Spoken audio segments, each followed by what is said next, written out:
symmetrical arrangement of d electron. जो भी हम बोर्ड पे दिखा रहे हैं समय, ये समय सिमेट्रिकल है। सुनते जाओ, अभी शुरुआत तो की है ना। अच्छा, मान लो मेरा कॉन्फ़िगरेशन है D3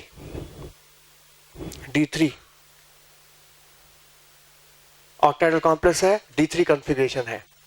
अच्छा, मान लो D1 है, चलो D1 है, तो बता D में 1 इलेक्ट्रॉन होगा। और जब D में 1 इलेक्ट्रॉन है यहाँ पर समझ लो, तो बता सिमेट्रिकल क्या अनसिमेट्रिकल हुआ? तो डिस्टॉर्शन हो जाएगा। अच्छा, मान लो D2 है, तब भी डिस्टॉर्शन होगा। बोलो। अच्छा, D3 है,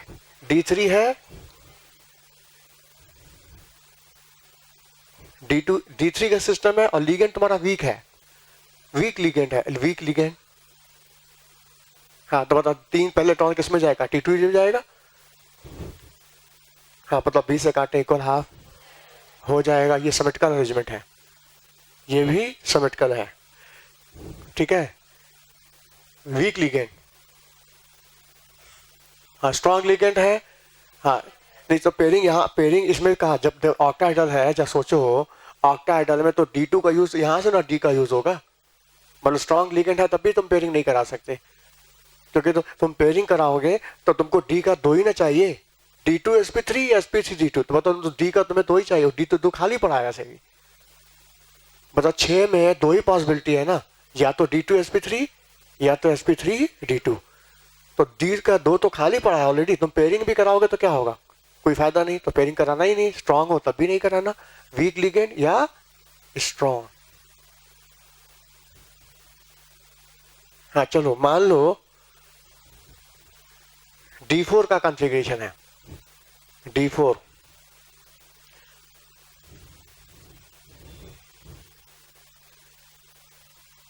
और लिगेंड है वीक लिगेंड मान लो। हाँ, तो उस केस में पहले इलेक्ट्रॉन में जाएगा 1 2 3 ये 4, ये जाएगा। हाँ बताओ, ये सिमेट्रिकल अरेंजमेंट है, सिमेट्रिकल हुआ? हाँ, इसको 20 से काटो इक्वल हाफ, नहीं हुआ। तो ये हो गया एसिमेट्रिकल। मतलब इस केस में जॉन टेलर डिस्टॉर्शन होगा, शेप डिस्टर्ब होगा, रेगुलर ज्योमेट्री डिस्टर्ब हो जाएगी। अच्छा, मान लो स्ट्रॉन्ग लिगेंड है तो हम पेयरिंग करा देते हैं, चलो तब भी होगा, क्योंकि तब भी 20 से काटने से देखो इक्वल हाफ नहीं हो पाया, तब भी जॉन टेलर डिस्टॉर्शन होगा। तो मतलब D4 में चाहे वीक लिगेंड हो चाहे स्ट्रॉन्ग लिगेंड हो, जॉन टेलर डिस्टॉर्शन होगा। लिखना हो तो लिख लो कोने में कहीं, D4 कॉन्फ़िगरेशन।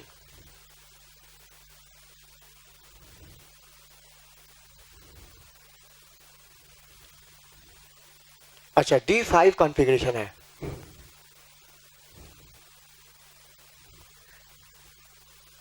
D5 कॉन्फ़िगरेशन है, लिगेंड है वीक मान लो। जब लिगेंड वीक है तो पेयरिंग नहीं ना करानी हमको, पहले एक एक टर्न भरना है सभी में।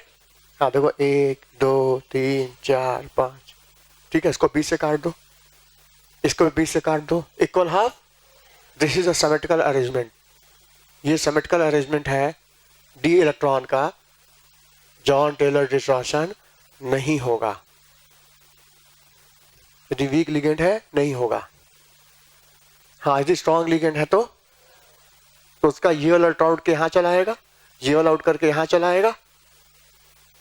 अब बताओ, इसको 20 से काटो इक्वल हाफ, बोलो नहीं है ना, ये एसिमेट्रिकल हो गया। अब जॉन टेलर डिस्टॉर्शन होगा। तो मतलब वीक लिगेंड है तो नहीं होगा, और स्ट्रॉन्ग लिगेंड है तो जॉन टेलर डिस्टॉर्शन होगा। बोलो, बात समझ में आया?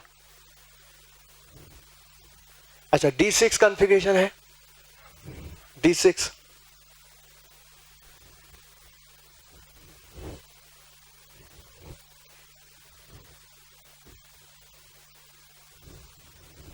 D6 कॉन्फ़िगरेशन है, मान लो D6। हाँ, T2G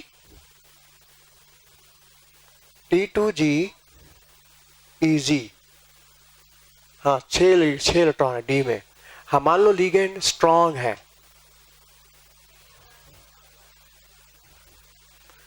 हाँ, जब लिगेंड स्ट्रांग होता है तो पेयरिंग हो जाती है ना, और जब पेयरिंग हो जाती है तो डी अंदर का यूज होता है ना, मतलब लो स्पिन कॉम्प्लेक्स बनता है।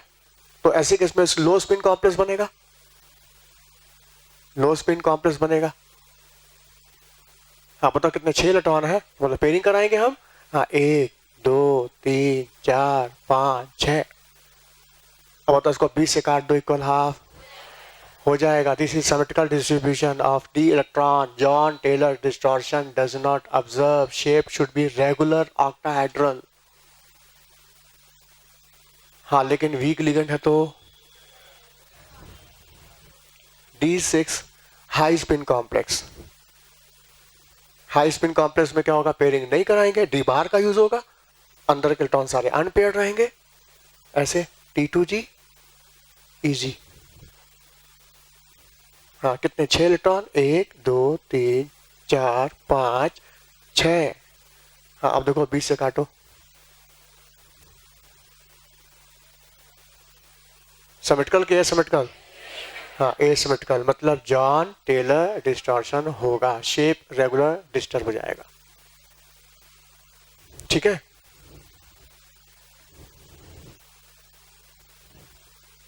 अच्छा D7 कॉन्फ़िगरेशन है तो T2G,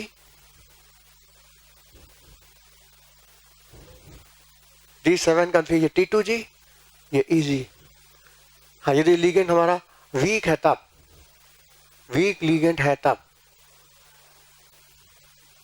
7 है ना, 1 2 3 4 5 6 7। बताओ ये कोई भी है, सबको दोनों को चेक करना है, ऐसा नहीं कि एक को चेक करना है, दोनों को चेक करना है। दोनों को बीच से काट काट के देखो इक्वल हाफ हो रहा है कि नहीं, एक हो रहा दूसरा हो रहा नहीं। कोई भी अनसिमेट्रिकल हुआ तो अनसिमेट्रिकल हो जाएगा। ऐसा नहीं कि T2G हो रहा है EG नहीं हो रहा है, अरे कोई नहीं हो रहा है ना तो दोनों अनसिमेट्रिकल हो गए। दोनों को चेक करना है, कोई भी अनसिमेट्रिकल हो गया तो पूरा अनसिमेट्रिकल हो जाएगा, चाहे T2G अनसिमेट्रिकल हो जाए चाहे EG हो जाए। बल्कि EG का तो ज्यादा असर पड़ता है, T2G ज्यादा असर EG डिस्टर्ब करता है। आप बताओ ये अनसिमेट्रिकल है, अनसिमेट्रिकल है, यहां जॉन टेलर डिस्टॉर्शन होगा। और स्ट्रॉन्ग लिगेंड करें तब भी होगा। हाँ स्ट्रॉन्ग लिगेंड करेंगे तो देखो ये डिस्टर्ब हो गया, और इसमें डिस्टॉर्शन ज्यादा ही होगा। EG ज्यादा डिस्टर्ब करता है कंपेयर टू T2G। T2G भी डिस्टॉर्ट करता है, EG भी डिस्टॉर्ट करता है, लेकिन EG ज्यादा डिस्टर्ब करेगा T2G से, मतलब अब डिस्टॉर्शन पहले से ज्यादा होगा। अच्छा मान लो D8 का कॉन्फ़िगरेशन है, D8 का कॉन्फ़िगरेशन है, D8 का कॉन्फ़िगरेशन है और ligand is weak, ligand weak. 1 2 3 4 5 6 7 8। हाँ 20 से काटो इक्वल हाफ हो गया, इसको भी 20 से काटो इक्वल हाफ हो गया, मतलब symmetrical distribution of d electron. Jahn Teller distortion does not observe, shape should be regular octahedral. अच्छा स्ट्रॉन्ग लिगेंड ले ले तो, जहां लिगेंड स्ट्रॉन्ग ले ले तो, और जहां स्ट्रॉन्ग ले ले तो पेयरिंग हो जाएगी, तो डी अंदर का यूज हो जाएगा। कॉम्प्लेक्स क्या होगा, लो स्पिन, लो स्पिन, लो स्पिन कॉम्प्लेक्स हो जाएगा। ऊपर वाला क्या था, हाई स्पिन था। हाँ लो स्पिन में क्या पेयरिंग करा देंगे, 8 है ना, एक कितना 2 2 4 2 6 कितना हो, हाँ 1 6 7 8। हाँ क्या बताओ स्ट्रॉन्ग रहेगा तब,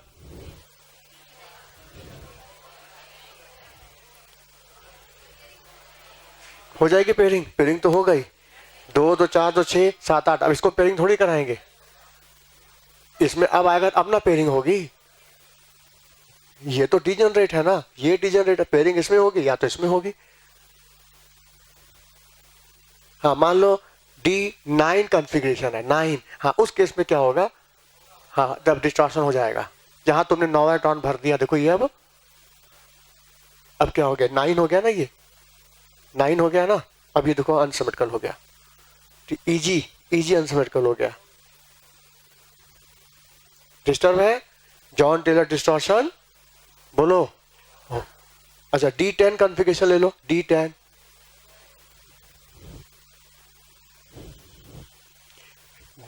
कॉन्फ़िगरेशन है T2G इजी D10। हाँ 1 2 3 4 5 वीक लिगेंड है 5 6 7 8 9 10। चाहे वीक हो चाहे स्ट्रांग हो, दोनों केस में अरेंजमेंट यही होगा इलेक्ट्रॉन का, और 20 से काटो इक्वल हाफ हो जाएगा। यहाँ जॉन टेलर डिस्टॉर्शन नहीं होगा, shape should be regular octahedral. बस करना क्या है, तुमको जो भी इलेक्ट्रॉन दिखा दे तुम फट से लिगेंड को देख लो कि स्ट्रांग है कि वीक है, उसके हिसाब से तुम इलेक्ट्रॉन T2G में भर दो, और भरने के बाद 20 से काट दो दोनों को, और देखो इक्वल हाफ दोनों होते हैं। हाँ इक्वल हाफ हो गए तो बोलो सिमेट्रिकल अरेंजमेंट है, इलेक्ट्रॉन का जॉन टेलर डिस्टॉर्शन नहीं होगा, बात खत्म। बोलो क्लियर। अब देख क्वेश्चन जो आया था पे नीट वाला, लोन लगाओ तो देखो, Jahn Teller effect not observed in high spin complex of John Taylor effects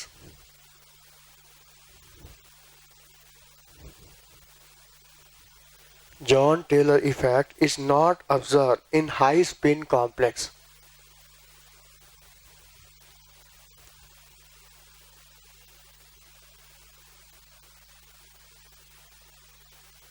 in high spin complex in high spin complex of पहला ऑप्शन है D7, दूसरा है D8, C है D4 और चौथा है D3। बोलो। हाँ ये आंसर था D8, और बाकी केस में करके देख लो होगा।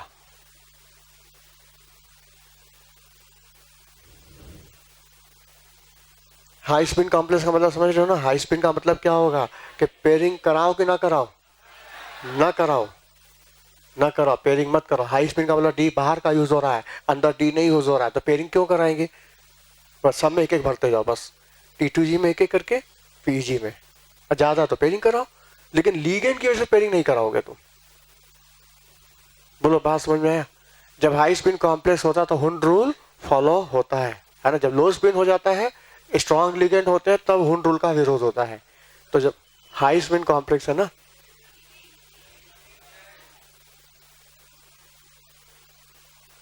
D3 में देखो देखो देखो T2G और EG, यही ना बोलो। हाँ D3 है ना। हाँ तुमने एक एक भर, पहले किस में T2G में जाएगा, 3 ही है, इसमें तुमने भर दिया। हाँ बोलो बोलो। हाँ सिमेट्रिकल होगा ही ना, तो मतलब सिमेट्रिकल हो गया तो डिस्टॉर्शन नहीं ना हुआ।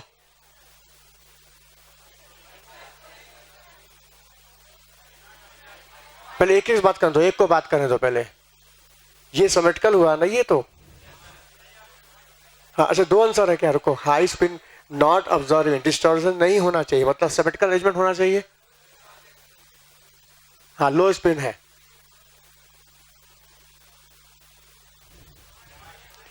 जॉन टेलर, ये क्वेश्चन था ना, Jahn Teller distortion not observe in high spin complex D7 D8 D4 D रुको रुको, सॉरी सॉरी सॉरी, D3 ने D9 है, एक मिनट हमने गलत दिया है, D9 है। D3 में तो हो जाएगा, ठीक कर लो, D9 है। D7 था, D8 था, D4 था, D9 था।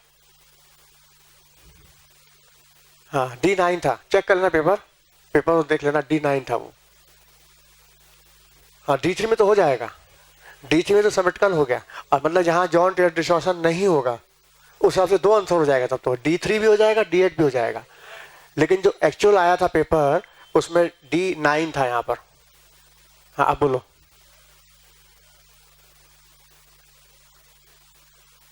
D3 में क्यों नहीं, D3 में भी हाई स्पिन कॉम्प्लेक्स बन सकता है।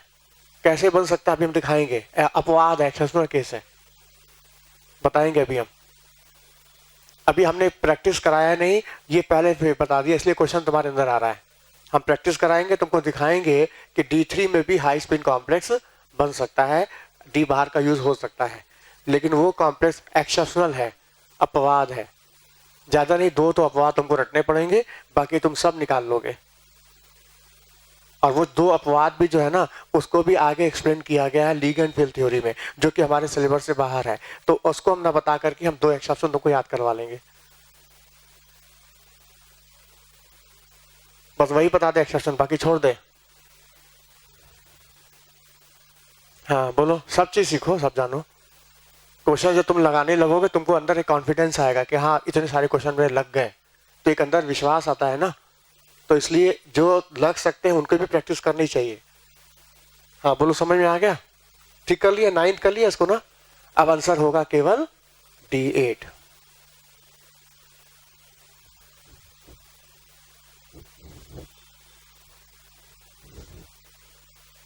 हाँ, अब हम कॉम्प्लेक्स लिखते जा रहे हैं और कॉम्प्लेक्स के बारे में हमको जानकारी देते चलो। हाँ बोलो।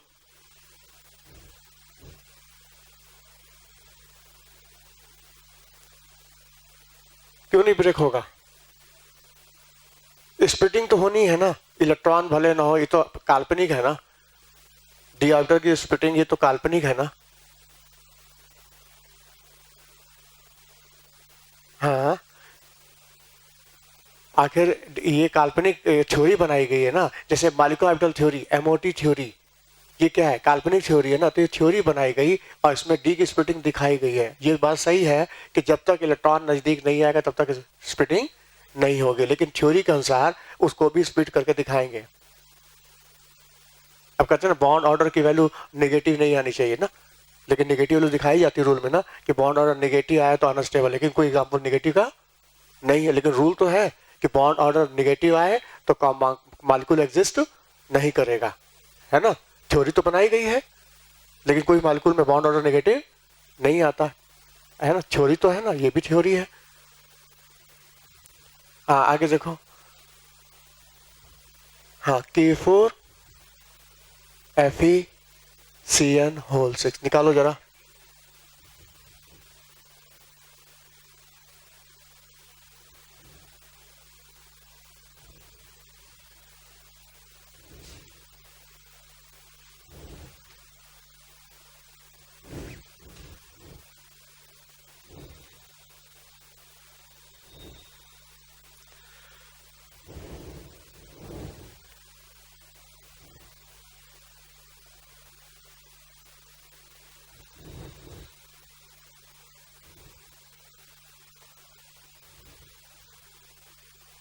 हाँ बताना क्या है?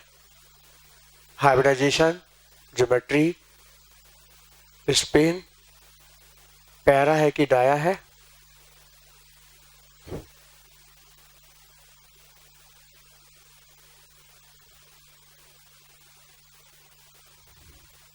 हाँ बताओ फटाफट से, जल्दी जल्दी बोलो। D2, इसमें आयरन +2 स्टेट में है, मतलब 3D6, 4s2 में 2 लॉस हो गया ना, 4s 0 हो गया। ठीक है, 3D6 4s 0। हाँ, लिगेंड क्या स्ट्रॉन्ग, जब लिगेंड स्ट्रॉन्ग है तो पेयरिंग हो जाएगी, है कि ना। तो डी अंदर का यूज होगा 2 ठो। हाँ आ जाएगा D2 sp3। हाँ D2 sp3 ऑक्टाहेड्रल। हाँ अनपेयर्ड, हाँ 0 डायमैग्नेटिक आएगा, diamagnetic. Oxidation number +2, coordination number 6 और इफेक्टिव एटॉमिक नंबर 36। हाँ लो स्पिन, डी अंदर का यूज हुआ है तो लो स्पिन। इसका मैग्नेटिक स्पिन मैग्नेटिक मोमेंट की वैल्यू सबसे लो होगी। लो स्पिन का मतलब स्पिन मैग्नेटिक मोमेंट की वैल्यू लो। और स्पिन मैग्नेटिक मोमेंट का निकालने का फॉर्मूला दिया था μ = √n n + 2 बताए थे हम।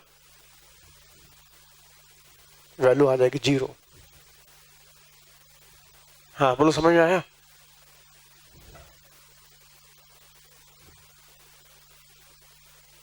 हाँ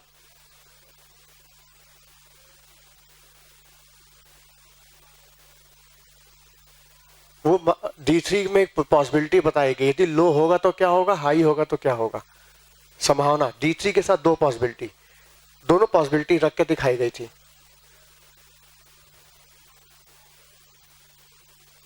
D3 में भले स्ट्रॉन्ग लिगेंड क्यों ना हो, पेयरिंग नहीं होगी। क्यों नहीं होगी? अभी हम दिखा रहे हैं ना, वेट तो करो जरा, इसको देख तो लो।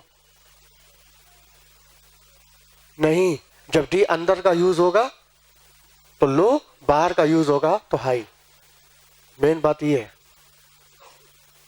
हाँ नेक्स्ट, यदि हमारा वाटर यूज कर ले जगह, तो मान लो क्वेश्चन आ गया इस तरह से, FeH2O होल 6+2। हाँ इसका निकालो, पूरा लिख लो, पूरी जानकारी।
बातें नहीं।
आपस में कोई बात नहीं, अपनी समझ से जो लगाना लगा।